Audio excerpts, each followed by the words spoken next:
gannaaw sorti bu député bii di Cheikh Thioro Mbacké daal di def loolu dinañ ci waxtaan ak yeneen i poñ ci biir waxtaan bi Birame Khoudia Lo moom la ñu daral moom nag mooy secrétaire général adjoint bu parti bii di Pastef les Patriotes waaye tamit nekk PCA ci maison de la presse boobee ñu dippee Babacar Touré kon dinañu xóotal ak moom ci poñ yi ma junj ñu ngi lay nuyu monsieur Lo bàyyi la ak internet yi. bien sûr maa ngi lay fay di nuyu mboolem internet yi ñuy seetaan dala ci nuyoo bi son excellence monsieur le président de la république Bassirou Diomaye Diakhar Faye di nuyu suñu président parti premier ministre Ousmane Sonko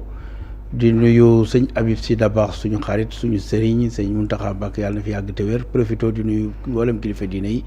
di nuyu également ñi nga xam ne dañu nekk ci prison yi actuellement caabi féete leen ginnaaw di leen ñaanal yàlla quand même ñu génn quoi qu'il en soit di nuyu ñi nekk ci hôpitaux yi ñaanal leen yàlla ñu wér du ñu fàtte waa diaspora bi nga xam ne véritablement il contribue économiquement financièrement au développement de ce pays là di ñaan yàlla lépp lu ñu fi wax mu jëriñ askan wi. amiin lu ñu waxtaanee bokk na ci li ñu mujjee dab mu di Moustapha Diakhaté ginnaaw bi mu wuyjee tey ci dikk la ñu def moom moo di garde à vue ko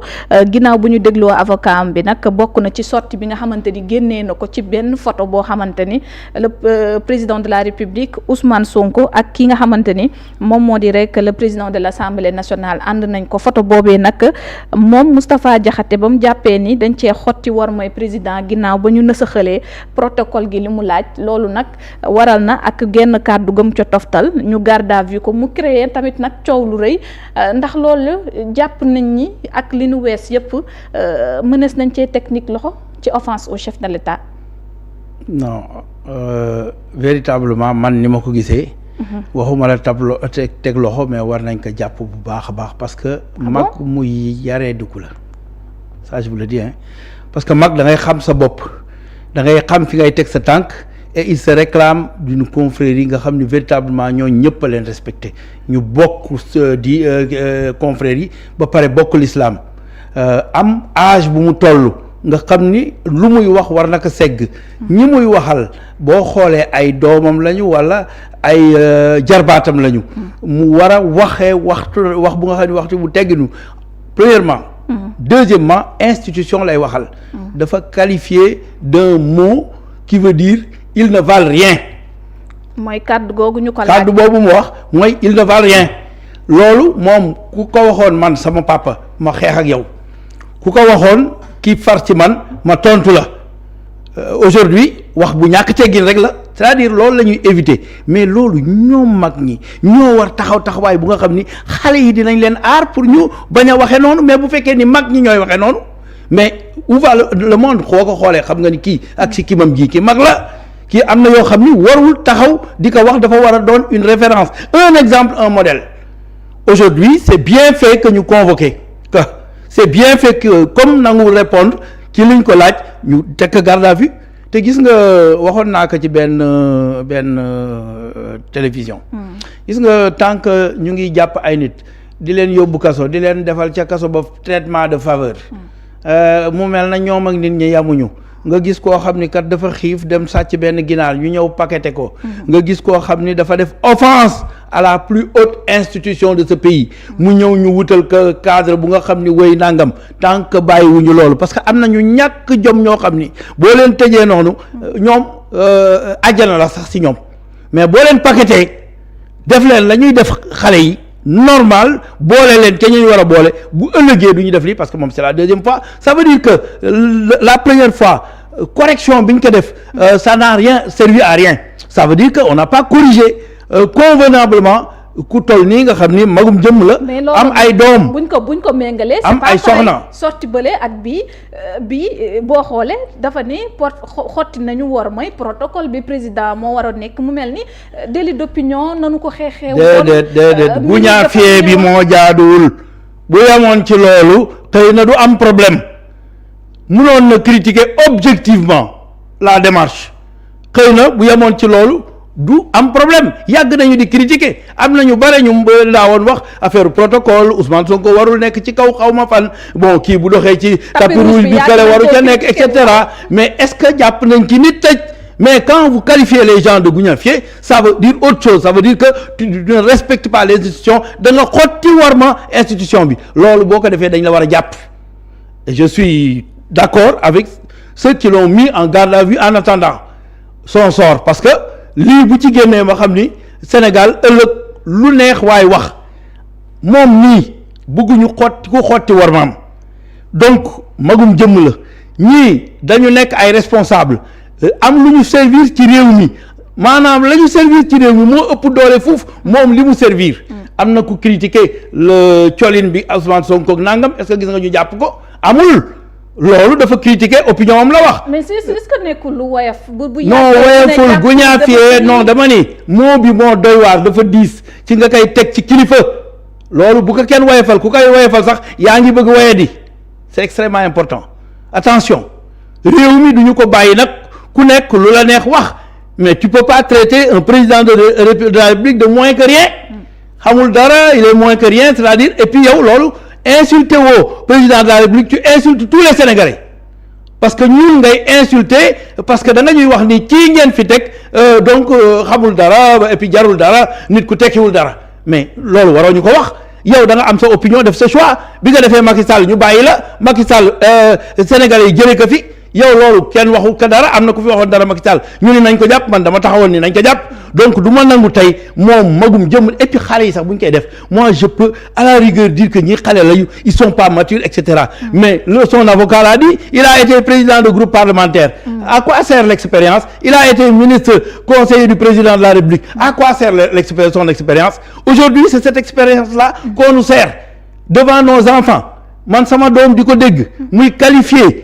le président de la République le premier ministre et le président de l'Assemblée nationale, la plus haute institution de ce pays-là kenn ni délit d'opinion la du délit d'opinion anarchie d'opinion la moom bu génnee duñ ko dugalaat ndax bu ñu ko déggee nee na 1000 convocations 1000 garde à vue 1000 retours de parquet du tax mu dellu yoota du ma def 2 retours de parquet c'est-à-dire le problème mooy 2 retours de parquet dama expliquer 2 retours de parquet 2 emprisonnements moo warul am bu ñu ma ko joxoon bu ma ko dencee ñetti fan bu génnee dootul waxati man maa la ko wax non am na ay booy yu nga xam ne bañ leen fa yóbboo am na nu ñu leen def nu nga xam ne moom mi attanu ko nañ waxal te dëgg le guerrier Azoura Fall la mu fa def ak la mu fa daj booy bi ñu doon dóor booy Ablaye dóor yu metti ya mais loolu fàttali nañ ko aujourd'hui bu ñu ko degoon dans les mêmes conditions que ñi ñuy tëj kaso rek bu génnee dootul wax et il n'a aucun droit de privilège qui lui permet d'avoir des conditions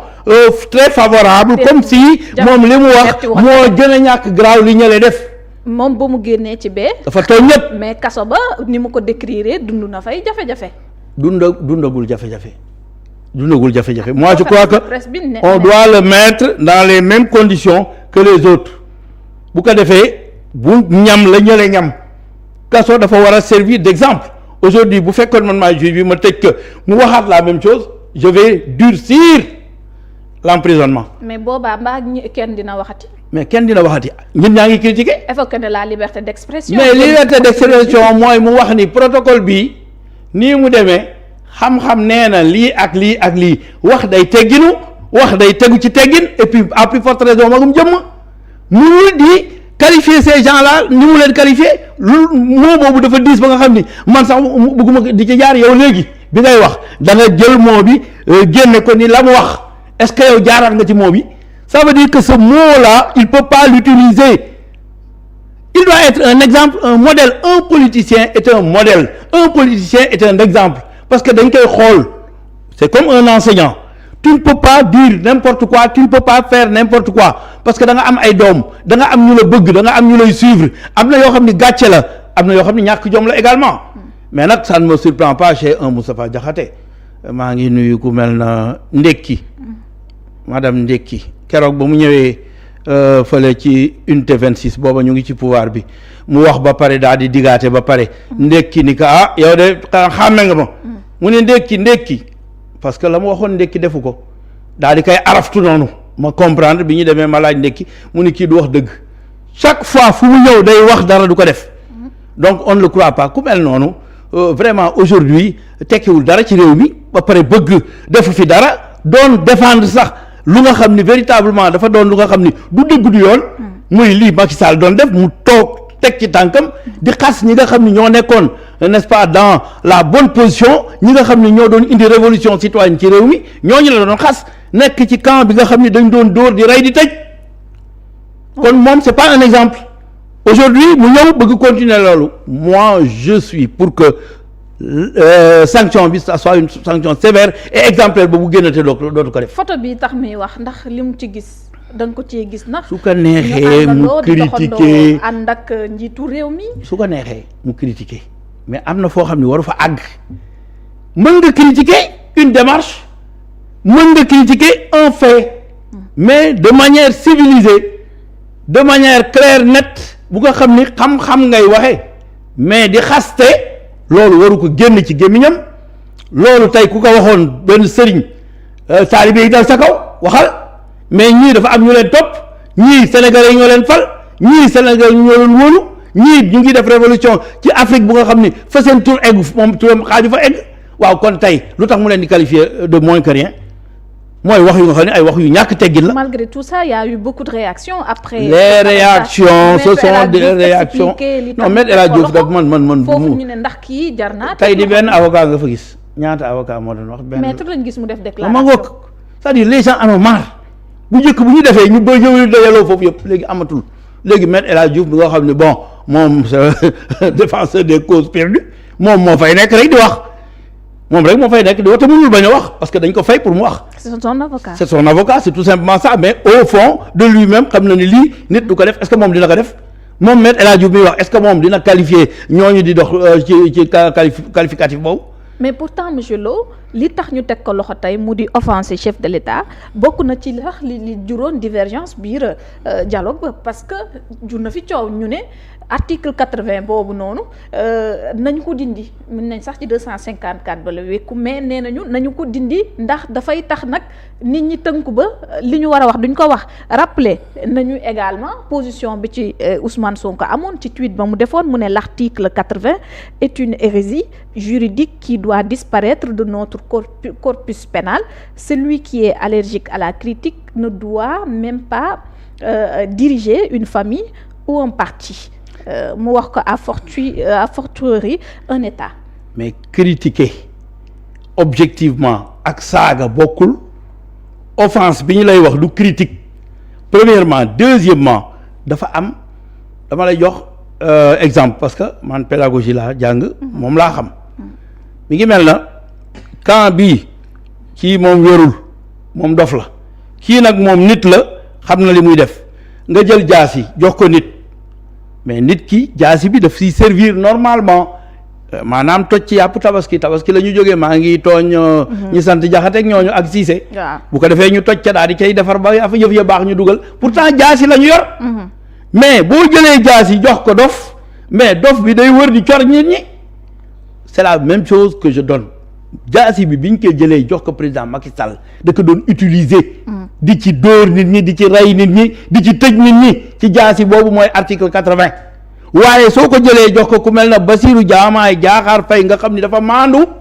mais dafay xam danga koy utiliser maanaam dina fexe ba freiner ñi nga xam ni genre Moustapha Diakhaté yi la mais du ko utiliser abusivement di tëj 2000 personnes looloo tax contexte yi ak environnement yi bokkul ñi doon gouverner acteurs yooyu ak acteurs yi bokkul acteurs yi dañu maandu acteurs yi dañu dëggu acteurs yi dañu jubal jubbanti acteurs yële dañu nekk ñu nga xam ni dañuy jël seen conc yi di ko ci ay dossiers. ñu woon na ni ñii ñoom nee nañ loolu la ñuy ragal ndax. loolu mënuñu ko ragal bàyyee ko muy raam te mu jëm ca ñag. mënuñu ko ragal parce que bu doon loolu la am na ñu bari ñu fi wax ay wax yu bari te kenn tëju leen kenn woowu leen kenn waxu leen dara ci ay critiques objectives nga xam ni da ngay critiquer chef de l'État mais saaga nag moom c'est autre chose traiter de moins que rien c'est autre chose yooyu yëpp mënoo ko def suñu institution ñu bàyyi la looloo tax contexte bi ñu nekk ak environnement bi ñu nekk ak acteurs opposition yi ñu nekk nga xam ni ñoom wóor na leen ni ñoo naxasal Sénégal mu leer nañ 4e sous-sol dette déclarée supérieure à la dette réelle dette réelle supérieure à la dette déclarée du moins yooyu yëpp ñu def ko jël xaalisu askan wi ñu gis leen ci Covid 19 bi li fi am ñuy caxate ñooñu ñoo dem tey opposition ba pare yoro xaalis boobu maanaam mën nañu di fay ay nit am na ku ma dégg ni waaja ngeer mi ngi commencé di dénoncer te waxoon naa ko. nee naa bu ñu leen téyee bu ñu leen defee ay méthode ginnaawul wax kan moo nekk seen ginnaaw parce que ñooñu am xaalis ñooy jël xaalis boobu di ko utiliser di wax demal nga saaga demal nga calomnier demal nga xas contexte boobu lañ nekk. contexte boobu bu dindee article 80 yaa ngi indi ndax saay yaa ngi encourager anarchie loolu article 80 dafa baax. maanaam mooy jaasi boobu ma la wax ni ma nga fa. buñ ko gisee ragal waaye jaasi ba bi ngi jëriñ toj affaire yi defar ka jëriñoo jaasi ba du jëriñ di cor sa ñi ngi la jox jaasi bi. maanaam en gros ba Sonko di wax ak situation bi boo bokkul nga bëgg a wax. les gouvernants bokkuñu. ñoom léeg-léeg ñu ne seen i kàddu rek moo tax ñu nekk ci prison bi souvent ñu cité Abdou Nguer moomu nga cité entre autres ñoo xamante ni jot nañu dugg biir prison. ko fàtte Abdou Nguer mais ñu bëri Abdou Nguer tëj bi ñu ko tëj sax dafa doon sécurité pour moom. mais Abdou Nguer y a des gens qui m'ont dit que bu ñu tasee ak moom dañ koy sox parce que li muy wax dafa ëpp loolu ñëpp dañ ko doon wax léegi nag jël nañ ko denc ko maanaam justice ma ngay def liggéeyam dégg naa sax ma ngay jéem a wax ni kii ak kii loolu lu baax la bu ko defee ñi doon def loolu dinañu ragal xam nga tëj fonction moom mooy corriger du fonction moom du faire mal dañ la bëgg rendre meilleur c'est-à-dire boo génnee la nga doon def nga bàyyi ko. am na ñu fi génn ñoo xam ne déggatu leen ñu wax yenn wax yi. c'est ça l'objectif. loolu mooy problème bi ñii nag dañuy jaay dëgër fit li ñuy wax dañuy sonkolu loolu mooy problème bi te Sonko dafa nekkoon ci dëgg tegu ci yoon di dox dëgg teg tànkam si siraatal mustaqim bu doon def jéego ñun dañuy jàpp ni jéego bi jaamu yàlla la ndax deful jéego ngir tooñ deful jéego ngir faagaagal kenn dafa def jéego ngir sauver askanam. léeg-léeg ñoom ñu ne lu gën a pire daan nañ ko fi dégg. mais lu gën a pire je te donne encore un exemple pédagogique aujourd'hui dafa am koo xam ni yaay ju baax la am yaay ju bon. yaay ju baax yii bu ko doomam saagaa. kooku doom ji moom problème la dëgg. waaye yaay ju bon bi naam doom ji waru ko saaga waaye bu ko saagaa c'est moins grave. loolu moo am c'est-à-dire Macky Sall dafa ñu tooñoon ba nga xam ni am na ñoo nga xam ni seen xol doon na tàng. psychologiquement doon nañu départ bay wax yenn wax yi parce que ku mel na Abdoulaye Touré. nga xam ni niñ ko def mais kooku bu taxawee. wax yenn wax yu dëgër yi. man dama koy comprendre. dama naan psychologiquement mentalement kii torturé nañ ko ba nga xam ni nekkatul nit. c'est la même chose que waaw loolu nag bokkul ak ki nga xam ni torturé wul kenn moom. moom wax dëgg yàlla mi ngi tegu ci yoon di respecter les droits de l'homme kon bokkul kon si bokkul encore je reviens sur ça. donc mënuñu ne lii moo fi doon am lii nangam nañu analyser plus profondément nañu bàyyi di def analyse superficielle des choses. alors nañu dugg au fond des choses. ci leneen loo xamante ni am na mu di benn temps boo xamante ni expliqué woon nañ ko fi mu tukkee ci l'Assemblée nationale njiitam mu di El Malick 165 wala 164 ci ay oto yu ñu bëgg a jëndal député yi naam bu fekkee expliqué na li waral mu bëgg koo def loolu nag ça sème quand même ay coow yu bëri boo ko déggee ndax ñenn ci seen gis-gis moo di loolu jarul jënd ndax fi réew mi toll ci urgence mbir yi metti na te milliards yooyu boo ko calculer amoon na feneen fu mu xaj surtout quand on parle de rationalisation loolu boo ko déggee